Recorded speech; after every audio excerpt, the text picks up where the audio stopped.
Hi everyone! Have you ever thought about what the habit of being is? Well, today we're going to talk about it. We're going to bring up your vibration, we're going to talk about forgiveness, and we're going to talk about the contrast that you need to bring into your life.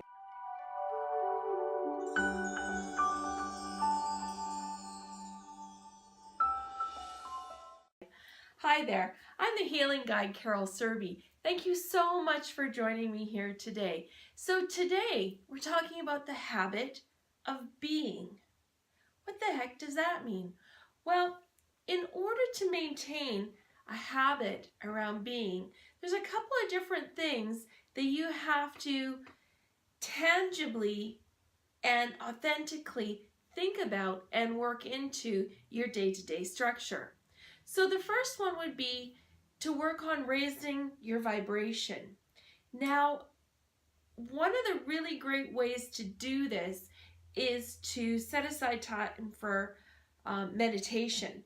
Now, what meditation does is it really provides an opportunity for that monkey mind, for that coulda, woulda, shoulda mind to have time to be set aside to allow the free flow of thinking to come in to your day-to-day. So when we allow that goodness to come into our day-to-day, what we do is we allow that goodness to stay with us and get higher and higher and higher and better and better and better. And what that does, what we're doing is we're creating momentum. So creating momentum to raise your vibration, to move forward and create, which is another word for manifest. So you manifest, you create through raising your vibration. To raise your vibration, you set your monkey mind aside, and a good way to do that, an easy starter way to do that is through meditation. Now, another way that we can get into the habit of being is, a lot of you guys aren't going to like this, forgiveness. Now, the habit of forgiveness is not about necessarily saying to someone, I forgive you for being an asshole in my life. No, forgiveness is more about you. Yeah, you heard me. Forgiveness is about you. Because when you have a situation or an occurrence or something that happened in your life, if you don't step out of it, then you're in it.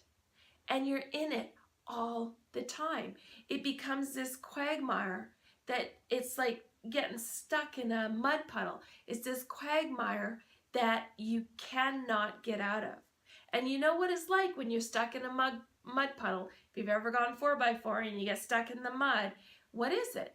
It's a buildup of resistance. So when you're not interested in forgiveness, then you build up and you retain resistance. The other thing that forgiveness does is it opens up the value around who you are at this moment versus who you actually want to be.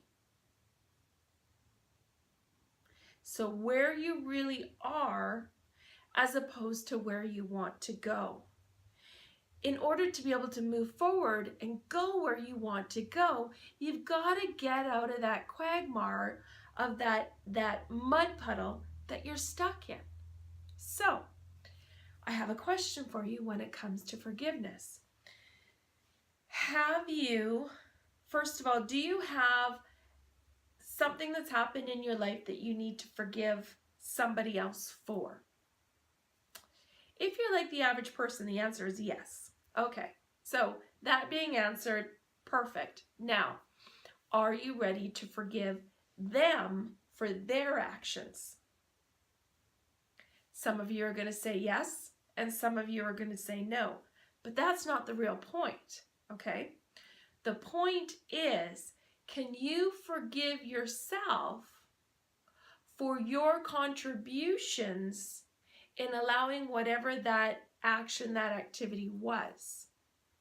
So, for example, can you forgive yourself for your actions and reactions and keeping yourself stuck in the mud in response to your protectiveness of self when it comes to that bullying incident that you had in grade 7. A little bit different way to look at it, hey? So you were bullied in grade 7, and this is just an example. You were bullied in grade 7. Are you going to stay forever and ever until death do you part in that mindset of that 12-year-old kid that's feeling sorry for themselves, that's feeling sad, that's feeling unprotected? Are you going to stay in that pile of shit for the rest of your life? If you are, that's okay. It's your decision.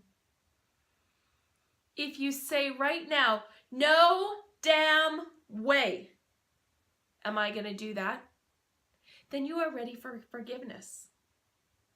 And you start with forgiveness of self. Self, I am sorry that I have been so satisfied in staying in that quagmire of that 12-year-old bully incident that I couldn't even see it. I couldn't even recognize it to step out of it. But now, with the opportunity of releasing resistance, I might not know the total infractions of what that incident played in my life, but at this point in time and from this point forward, I will do what I can to not only forgive myself, but to release it and let it go. Past is past. Let it stay there. Deep breath. How does that feel? Pretty cool, eh?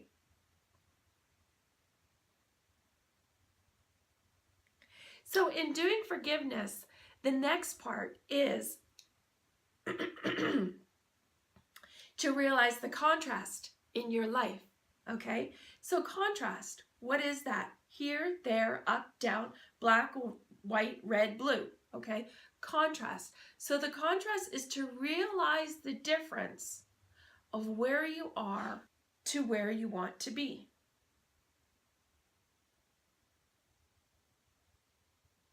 And then, the great part, when you can see the discrepancy of where you are and where you want to be, you might not know the complete and total path of how to get from one to the other. From there, you can start to create deliberate action to move yourself forward from where you are now to where you want to be. I hope you find this information helpful. I hope you find it inspiring. And I hope that you find these habits of being, habits that you can start to instill into your day-to-day life to start to improve the vitality, the momentum, and the manifestations that you want to bring forward for yourself. Thank you so much for joining me today on the Healing Guide TV. I'll look forward to seeing you next time. So long. Thank you so very much for joining us on this episode of the Healing Guide TV. We really appreciate you watching. I have a question for you. What was your favorite takeaway from today's episode? Please feel free to share any comments, share with your friend, or if you haven't joined our community, come on over and subscribe. We appreciate the opportunity to allow us to continually provide education for you and to assist you in making overall improvements in your health and well-being.